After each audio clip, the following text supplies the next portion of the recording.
በርካታ ክለቦች አዳዲስ ተጫዋቾችንና አዳዲስ አሰልጣኞችን የሚያዘዋውሩበት የጥሬ ተጫዋቾች የዝውውር መስኮት ላይ እንገኛለን።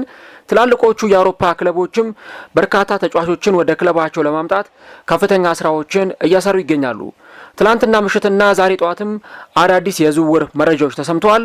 ኤቨርተን የአርሰናሉን የቀኝ ተመላላሽ ቤን ዋይትን ለማስፈረም ከፍተኛ ፍላጎት ማሳየቱ ተዘግቧል። ማንቸስተር ዩናይትድ የቀድሞ ተጫዋቹን በጊዜያዊ አሰልጣኝነት ወደ ክለቡ ለማምጣት ከፍተኛ ንግግሮችን እያደረገ ይገኛል። አርሰናል የፒኤስጂውን ኮከብ ብራድሊ ባርኮላን ወደ ክለቡ ለማምጣት ፍላጎት ማሳየቱና ከፊት መስመር ቀድሞ መገኘቱን በርካቶች እየዘገቡ ይገኛሉ። ከዚህም በተጨማሪ ቦሩሲያ ዶርትመንድ የማንቸስተር ሲቲውን ተጫዋች ኦስካር ቦበን ለማስፈረም ፍላጎት ማሳየቱን የተገለጸው። በአርሰናል በኩል ሌላ አዲስ መረጃም ተሰምቷል። ከሰሞኑ በጉዳት ምክንያት የአርሰናል ጨዋታዎች እያመለጡት የነበረው ሪካርዶ ካላፊዮሪ ከነገ በስቲያ ረቡዕ በካራቦ ካፕ ግማሽ ፍጻሜ አርሰናል ቼልሲን በሚገጥምበት ጨዋታ ላይ ከጉዳት አገግሞ ወደ ሜዳ እንደሚመለስ የተዘገበ ይገኛል። እነዚህንና ሌሎች አዳዲስ የዝውውር መረጃዎችን እስከ ቪዲዮ መጨረሻ ድረስ ከኛ ጋር አብራችሁ ከቆያችሁ የምንነግራችሁ ይሆናል። ሰላም ጤና ይስጥልን። የተወደዳችሁና የተከበራችሁ ውድ የቻናላችን ተከታታዮች እንዴት ናችሁልን? እግዚአብሔር ይመስገን እኔ በጣም ደህና ነኝ። የምትገኙት አራዳ ሜዳ ኦፊሻል ዩቲዩብ ቻናላችን ላይ ነው። ለቻናሉ አዲስ ከሆናችሁ የዩቲዩብ ገጹን ሰብስክራይብ በማድረግና የሮል ምልክቷን በመጫን የቻናላችን ቤተሰቦች እንድትሆኑ የአክብሮት ግብዣችን ነው። እንደዚህ አይነት ዕለታዊ አዳዲስ የዝውውር መረጃዎችን ወደ እናንተ ስለምናደርስ ቻናሉን ሰብስክራይብ ማድረጋችሁን አትርሱ። እንዲሁም ደግሞ ዩቲዩብ ፕሮግራሙን ለሌሎች እግር ኳስ ተመልካቾችና አዳዲስ ሰብስክራይበሮች እንዲያደርሰው የእናንተ በብዛት ላይክ ማድረግ ይጠቅመናል። ይህ ፕሮግራም ቢያንስ በትንሹ 300 ላይክ እንዲኖረው እንፈልጋለን። ለእናንተ የ3 ሰከንድ ስራ ነው። ስለዚህ ፕሮግራሙን ሁላችሁም ላይክ በማድረግ ጀምሩት። የአራዳ ሜዳ ኮሜንታተር ተስፋ ወርቅ ሉል ሰገድ አብሬያችሁ ቆይታ አድርጋለሁ። ዕለታዊውን የዝውውር መረጃዎች ወደ እናንተ ይዘን መተናል። የዕለተ ሰኞ የጥር 4 ወይም ደግሞ የጃንዋሪ 12 አዳዲስ የዝውውር መረጃዎችን ለእናንተ ይዘን ቀርበናል ማለት ነው። ትላንትና ምሽትና ዛሬ ጧት የተሰሙ አዳዲስ የዝውውር ጉዳዮችን በዚህኛው ፕሮግራማችን ላይ እንመለከታለን። ቀዳሚ የምናደርገው የአርሰናልን ጉዳይ ነው። አርሰናልን በተመለከተ ቤን ዋይትን ለማስፈረም ኤቨርተን ከፍተኛ እንቅስቃሴ እያደረገ እንደሚገኝ በርካቶች የዘገቡ ይገኛሉ። ኤቨርተን እንግዲህ በዘንድሮ የውድድር ዓመት ካሉበት ከፍተኛ ክፍተቶች መካከል አንዱ የቀኝ መስመር የተከላካይ ክፍተት ነው። ይህንን የተከላካይ መስመር ክፍተቱን ለመሙላት የአርሰናሉን የቀኝ ተመላላሽ ተጫዋች ቤን ዋይትን ለማስፈረም ከፍተኛ እንቅስቃሴ እያደረጉ እንደሚገኙ ፉትቦል ኢንሳይደር በዘገባው አስነብቧል። በአርሰናል ምናልባትም እንዲለቁ ከማይፈለጉ ተጫዋቾች መካከል አንዱ ቤን ዋይት ነው። ነገር ግን ደግሞ ኤቨርተኖች ይህንን ተጫዋች ለማስፈረም ከፍተኛ እንቅስቃሴዎችን እያደረጉ እንደሚገኙ ነው እየተገለጸ የሚገኘው። አርሰናል ይህንን ተጫዋች ይለቀዋል ወይ? ምናልባትም ደግሞ በዚህ የጥር ተጫዋች የዝውውር መስኮት ሊሆኑ ከማይችሉ ጉዳዮች መካከል አንዱ ነው። ነገር ግን ኤቨርተኖች ገፍተው የሚሄዱ ከሆነ ቀጣዮቹ ጊዜያት በቤን ዋይትና በኤቨርተን በኩል ከፍተኛ የዝውውር ርዕሰ ጉዳይ ይሆናሉ ማለት ነው። ከዚሁ ከአርሰናል ጉዳይ ጋር ተያይዞ የብራድሊ ባርኮላ ጉዳይ በስፋት የተነሳ ይገኛል። መድፈኞቹ እንግዲህ በውድድር ዓመቱ ከፍተኛ የዋንጫ ግስጋሴን እያደረጉ ይገኛሉ። የአውሮፓ ቻምፒዮንስ ሊግ እንዲሁም ደግሞ የእንግሊዝ ፕሪሚየር ሊግ የደረጃ ሰንጠረዥን እየመሩ ይገኛሉ። በካራቦ ካፕ ለግማሽ ፍጻሜ ደርሰዋል። በኤፍኤ ካፕ ደግሞ ወደ አራተኛው ዙር ማለፋቸውን አረጋግጠዋል። ታዲያ ዘንድሮ ለአራቱ ዋንጫዎች የተፎካከሩ የሚገኙት አርሰናሎች ምናልባትም ደግሞ ከዚህ ቀደም ሲገለጽ እንደነበረው ጥሩ ተጫዋች ካገኙ ወደ ገበያው ሊወጡ እንደሚችሉ ነው በርካቶች ሲናገሩ የቆዩት። ራሱ ሚኬል አርቴታም እንደተናገረው ገበያው ላይ በንቃት እንሳተፋለን፣ ምናልባትም ለኛ የሚሆኑ ትክክለኛ ተጫዋቾችን ካገኘንም ማናስፈርምበት ምክንያት የለም ብሎ ሲናገር ነበር። አሁን ደግሞ ከትላንትና ጀምሮ ይወጡ እንዳሉ መረጃዎች ከሆነ አርሰናል የፒኤስጂውን ተጫዋች ብራድሊ ባርኮላን ለማስፈረም ከፍተኛ ፍላጎት ማሳየቱንና ከፊት ሆኖ ከሚመሩት ክለቦች መካከል አንዱ መሆኑም ጭምር ነው እየተገለጸ የሚገኘው። እንግዲህ በአርሰናል በኩል በቀጣይ የሚጠበቁ ጉዳዮችም ይኖራሉ። አርሰናል ይህንን ተጫዋች ለማስፈረም የመጀመሪያዎቹ ንግግሮች ማድረጉን እየወጡ ያሉ መረጃዎች ያሳያሉ። ከዚህም ባለፈ ግን ባርኮላን ለማስፈረም አርሰናል ብቻም ሳይሆን ሌሎች ትልልቅ የአውሮፓ ክለቦችም ፍላጎት አላቸው። ከነዚህ የአውሮፓ ክለቦች መካከል አንዱ ሊቨርፑል ነው። ሊቨርፑል በዘላቂነት ሞሳላህን ለመተካት ይህንን ተጫዋች የማስፈረም ፍላጎት እንዳለው ከዚሁ መረጃ ጋር ተያይዞ የሚወጡት መረጃዎች ያሳያሉ። አርሰናል ግን ደግሞ ከሊቨርፑልም በላይ ከፊት ሆኖ ይህንን ተጫዋች ለማስፈረም እየመራ እየሰራ ይገኛል።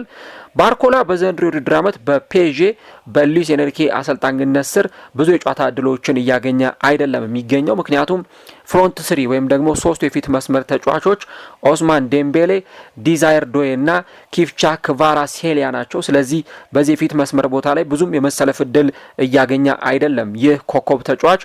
እናም አርሰናል ምናልባት ለተጫዋቹ ጥሩ ገንዘብ በማቅረብ ይህንን ተጫዋች ወደ ክለቡ የሚያመጣበት እድል እንዳለና የመጀመሪያዎቹ ንግግሮች ማድረግ መጀመሩም ጭምር ነው እየተገለጸ የሚገኘው። አርሰናል ተጫዋቹን ያስፈርመዋል ወይ? አስፈርሞትስ ደግሞ በየትኛው ቦታ ላይ ተጫዋቹን ይጠቀመዋል የሚለውን ጉዳይ ደግሞ ቀጣዮቹ ጊዜያት ለዚህ ምላሽ የሚሰጡ ይሆናል። አርቴታ የተናገረውን ነገር ግን መዘንጋት የለብንም። ጥሩ ተጫዋቾች ክለባችንን የሚያጠናክሩልን ተጫዋቾች ካገኘን እነዛን ተጫዋቾች ከማስፈረም ወደ ኋላ አንልም፣ በዝውውሩ ላይ በንቃት እንሳተፋለን ብሏል። ስለዚህ የባርኮላ ዝውውርም እውን ሊሆን የሚችልበት እድል እንዳለ ነው በርካቶች እየዘገቡ የሚገኙት። የአርሰናልን ጉዳይ ካነሳን አይቀር የመጨረሻ የምናደርገው ከአርሰናል ጋር ተያይዞ የሪካርዶ ካላፊዮሪን ጉዳይ ነው። አርሰናል እንግዲህ ይህንን ተጫዋች ለጥቂት ጨዋታዎች ያክል እያገኘው አልነበረም። ይህም ደግሞ ለመድፈኞቹ ጥሩ የሚባል ዜና አልነበረም። ፒየሮ ሂንካፔ በዚህ ቦታ ላይ በተደጋጋሚ ጊዜ ሲሰለፍ ተመልክተነዋል። በኋላ ላይ ግን ደግሞ ይሄም ተጫዋች ተጎድቶ ሉዊስ ስኬሊ ነበረ በባለፉት ጨዋታዎች ላይ ከሊቨርፑል ጋር በተደረገውም ጨዋታ ተቀይሮ ገብቶ ወደ ሜዳ ሲጫወት ተመልክተናል። ከዛም በተጨማሪ ደግሞ በትላንትና ዕለትም በተደረገው የኤፍኤ ካፕ ጨዋታ ላይ ሉዊስ ስኬሊ ነበር በቋሚነት የጀመረው። ነገር ግን አሁን ለአርሰናል ደጋፊዎች ጥሩ ዜና የተሰማ ይመስላል። ምናልባትም አዲስ ነገር ካልተፈጠረ በስተቀረ ተጫዋቹ ለቼልሲ ጨዋታ ራሱን እያዘጋጀ ነው የሚሉ መረጃዎች ይወጡ ይገኛሉ። ስለዚህ ምናልባትም በቀጣዮቹ ጊዜያት ላይ ተጫዋቹን ወደ ሜዳ ሲመለስ ልንመለከተው እንችላለን። ነገር ግን በዕለተ ረቡዕ አርሰናል በካራቦ ካፕ በሚያከናውነው የግማሽ ፍጻሜ ጨዋታ ላይ ሪካርዶ ካላፊዮሪ ከጉዳቱ አገግሞ ሊመለስ እንደሚችል በርካቶች የዘገቡ ይገኛሉ። ይህኛው ጨዋታ ላይ ግን ካልተመለሰ በእርግጠኝነት በሳምንቱ መጨረሻ ላይ በሚደረገው የኖቲንግሃም ፎረስት የፕሪሚየር ሊግ ጨዋታ ላይ ተጫዋቹ ሊመለስ እንደሚችል ነው በርካቶች እየዘገቡ የሚገኙት። የሪካርዶ ካላፊዮሪ ግን ሊመለስ ይችላል የሚለው ዜና ለአርሰናል ደጋፊዎች ጥሩና አስደሳች ዜና ሆኖላቸዋል። ወደ ማንቸስተር ዩናይትድ ጉዳይ ስናቀና ማንቸስተር ዩናይትድ እንግዲህ አዲስ አሰልጣኝ ለመቅጠር ከፍተኛ ጥረት እያደረገ ነው የሚገኘው። የሚቀጥሩት አሰልጣኝ ጊዜያዊ አሰልጣኝ እንደሚሆን ይታወቃል። እስከ ውድድር ዓመቱ መጨረሻ ድረስ ዩናይትድን በጊዜያዊነት የሚመራ ከዛ በኋላ ግን የውድድር ዓመቱ ካበቃ በኋላ ከክለቡ ጋር የሚለያይ አሰልጣኝ ነው ለመቅጠር ከፍተኛ ጥረት እያደረጉ የሚገኙት። አሁን ክለቡን በጊዜያዊነት ዳረን ፍሌቸር ነው እያሰለጠነ የሚገኘው። ነገር ግን ማንቸስተር ዩናይትድ ከኦሌ ጉናር ሶልሻየር ጋር ተያይዞ ስሙ ሲነሳ ነበረ። ኦሌ ጉናር ሶልሻየር ማንቸስተር ዩናይትድ በድጋሚ ሊረከብ ይችላል የሚሉ በርካታ ጉዳዮች ሲነሱ ነበር። አሁን እየወጡ እንዳሉ ዘገባዎች ከሆነ ደግሞ ማንቸስተር ዩናይትድ ፊቱን ወደ ማይክል ካሪክ አዙሯል ተብሏል። ታማኙ ዘጋቢ ፋብሪዚዮ ሮማኖም እንዳረጋገጠው ከሆነ ያለፉት 18 ሰዓታት ለማንቸስተር ዩናይትድ እና ለማይክል ካሪክ ጥሩ የሚባሉ ነበሩ። እሱም ከማንቸስተር ዩናይትዶች ጋር ጥሩ የሚባል ንግግርን አድርጓል። በተለይም ደግሞ ከታክቲካል ጉዳዮች ጋር እንዲሁ ደግሞ በክለቡ ስለሚኖረው የአጭር ጊዜ ቆይታ ከዚህም በተጨማሪ በክለቡ ስላለው አምቢሽን ፖዘቲቭ ወይም ደግሞ አዎንታዊ የሚባሉ ንግግሮችን ማንቸስተር ዩናይትድ ከአሰልጣኙ ጋር አድርጓል። ስለዚህም በቀጣዮቹ ጊዜያት ማይክል ካሪክ የማንቸስተር ዩናይትድ ጊዜያዊ አሰልጣኝ ሆኖ እስከ ውድድር ዓመቱ መጨረሻ ድረስ ማንቸስተር ዩናይትድን ሊረከብ ይችላል የሚሉ መረጃዎችን ነው ፋብሪዚዮ ሮማኖ በዘገባው ይዞ የወጣው። ስለዚህ እንደ ፋብሪዚዮ ዘገባ ከሆነ ቀጣዮቹ ጥቂት ሰዓታት ማንቸስተር ዩናይትድ የማይክል ካሪክን ቅጥር በይፋ የሚያጠቃልልበትና የመጨረሻዎቹን ስራዎች የሚያጠናቀቅበት ጊዜ ይሆናል ተብሎ ነው የሚጠበቀው። ማይክል ካሪክ እንግዲህ በአሰልጣኝነት በተለይ የሚድልስብራ አሰልጣኝ እንደነበር ይታወሳል። በጥቂት ጊዜያትም ክለቡን ወደ ፕሪሚየር ሊግ ለማምጣት ከፍተኛ ስራን ሲሰራ እንደነበር ይታወቃልና አሁንም ይህ አሰልጣኝ ወደ ማንቸስተር ዩናይትድ በጊዜያዊነት እንደሚመጣ ነው እየተገለጸ የሚገኘው። ፋብሪዚዮ ሮማኖ አክሎ እንደገለጸውም ከሆነ ነገር ግን አዲስ አሰልጣኝ ወይም ደግሞ ቋሚ አሰልጣኝ ለመቅጠር የሚደረገው ጥረት አሁንም ተጠናክሮ ይቀጥላል። ምንም እንኳን ማይክል ካሪክ አዲሱ የማንቸስተር ዩናይትድ ጊዜያዊ አሰልጣኝም ቢሆን ነገር ግን ደግሞ ክረምት ላይ ማንቸስተር ዩናይትድ ቋሚ አዲስ አሰልጣኝ መቅጠሩ አይቀርም። ስለዚህ ያንን አሰልጣኝ ለማምጣት ፕሮሰሱን ካሁን ጀምሮ እንደሚጀምር ነው እየተዘገበ የሚገኘው። ነገር ግን የማይክል ካሪክ ወደ ማንቸስተር ዩናይትድ የመምጣት ጉዳይ በቅርብ ጊዜያት እየወጡ ከሚገኙ ጉዳዮች መካከል አንደኛው ነው። ወደ ማንቸስተር ሲቲ ጉዳይ ስናቀና የኦስካር ቦብን ጉዳይ እናገኛለን። ኦስካር ቦብን በተመለከተ ቦሩሲያ ዶርትመንድ ተጫዋቹን ለማስፈረም የሚደረገውን ፉክክር እየመራ ነው የሚሉ ዘገባዎች ወጡ ይገኛሉ። በተለይም ደግሞ በጀርመን ታማኝ ዘገባዎችን በመዘገብ የሚታወቀው ፍሎሪያን ፕሌተንበርግ እንደዘገበው ከሆነ ይህንን ተጫዋች ለማስፈረም ቦሩሲያ ዶርትመንዶችም ከፍተኛ ጥረት እያደረጉ የሚገኙት ማንቸስተር ሲቲ አንቷን ሴሜኞን በማስፈረሙ ምክንያት ነው የሚሉ ዘገባዎች ወጡ የሚገኙት። ማንቸስተር ሲቲ አንቷን ሴሜኞን አስፈርሟል። ስለዚህ ሴሜኞን የማስፈረሙ ነገር ደግሞ እርግጥ ከሆነና ተጫዋቹ ክለቡን ከተቀላቀለ እንደ ኦስካር ቦብ ያሉ ተጫዋቾች በክለቡ ብዙ የመጫወት እድል ላያገኙ ይችላሉ የሚሉ ስጋቶች ነበሩ። ሴሜኞ ማንቸስተር ሲቲን ተቀላቅሏል። ስለዚህ አሁን ቦሩሲያ ዶርትመንዶች ይህንን ተጫዋች ለማስፈረም ከፍተኛ ጥረት እያደረጉ ይገኛሉ። ዝውውሩንም እየመሩ እንደሚገኙ ነው በርካቶች እየዘገቡ የሚገኙት። ሌሎች የዝውውር መረጃዎቻችንንም እንቀጥላለን። እስከዚህ ድረስ ከመጣችሁ ቪዲዮውን ላይክ ማድረጋችሁን አትርሱ። ሰብስክራይብም ካላደረጋችሁ ሰብስክራይብ የምትለዋን በተን በመጫን የቻናላችን ቤተሰቦች እንድትሆኑ እንጋብዛለን። ወደ ቀጣዮቹ መረጃዎቻችን ስናልፍ ሊቨርፑልና ቼልሲን ነው የምናገኘው። ሊቨርፑልና ቼልሲ የኮሞን ከ21 ዓመት በታች በመጫወት የሚታወቀውን ጃኮቦ ራሞንን ወደ ክለባቸው ለማምጣት ከፍተኛ ፉክክር እያደረጉ እንደሚገኝ ነው እየተገለጸ የሚገኘው። በኮሞ እንግዲህ በጣም ታለንትድ ከሆኑ ተጫዋቾች መካከል አንዱ ጃኮቦ ራሞን ነው። የመሃል ተከላካይ ተጫዋች ነውና ሁለቱም የተከላካይ መስመር ክፍተት አለባቸው። ስለዚህ ሊቨርፑልም ቼልሲም ይሄንን ተጫዋች ለማስፈረም ከፍተኛ እንቅስቃሴ ሊያደርጉ እንደሚችሉ ነው ሲገለጽ የነበረው። አሁን ደግሞ ኮት ኦፍ ሳይድ ይዞት የወጣው ዘገባ እንደሚያሳየው ከሆነ ይህንን ተጫዋች ወደ ክለባቸው ለማምጣት ሁለቱም ከፍተኛ ፉክክሮችን እያደረጉ እንደሚገኙ እየወጡት ያሉ ዘገባዎች ያሳያሉ።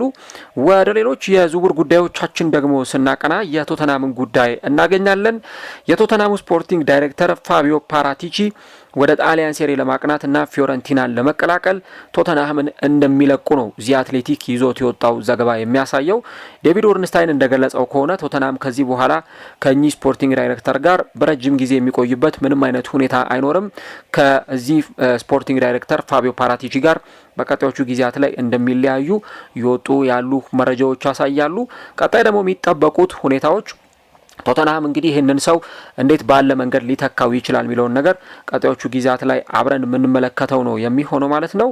ወደ ሌሎቹ መረጃዎቻችን ደግሞ ስናቀና አዳዲስ መረጃዎችን እናገኛለን። የቼልሲን መረጃ ስንመለከት ቼልሲ እንግዲህ አሁንም በስፋት ከቪኒሺየስ ጁኒዮር ጋር ስሙ ተያይዞ እየተነሳ ነው የሚገኘው። እንግዲህ እንደሚታወቀው ቪኒሺየስ ጁኒየር እስካሁን ድረስ በሪያል ማድሪድ ቤት ውሉን አላራዘመም። በዚህ ክለብ ይቆያል ወይስ አይቆይም፣ ከክለቡ ጋር ይለያያል የሚለው ነገር በርካቶችን እያነጋገረ ነው የሚገኘው። ነገር ግን ደግሞ ቼልሲ ይህንን ተጫዋች ለማስፈረም ምናልባትም ደግሞ የብሪታንያን የዝውውር ሪከርድ የሚሰብር ገንዘብ ለሪያል ማድሪድ ለማቅረብ እየተዘጋጀ እንደሚገኝ ነው የወጡ ያሉ ዘገባዎች የሚያሳዩት። ምናልባትም እንደነዚህ መረጃዎች ዘገባ ከሆነ 130 ሚሊዮን ፓውንድ የዝውውር ዋጋ በሪያል ማድሪድ ጠረጴዛ ላይ ለማስቀመጥ ቼልሲ እየተዘጋጀ ይገኛል የሚሉ ዘገባዎች የወጡ ነው። ተጫዋቹ በሪያል ማድሪድ ቤት የ18 ወራት ቆይታ ብቻ ነው የቀረው እና ደግሞ እስካሁን ውሉን አላራዘመም። ከዚህ በተጨማሪ ከዚህ ቀደም ከአሰልጣኙ ጋር ሰጣ ገባ ውስጥ የገባባቸው ጊዜያት እንደነበሩ ይታወሳል። ከአቋም መውረድ ጋርም በሪያል ማድሪድ ቤት ምናልባት በቀጣዮቹ ጊዜያት ላይቆይ እንደሚችል ነው በርካቶች ሲናገሩ የቆዩት።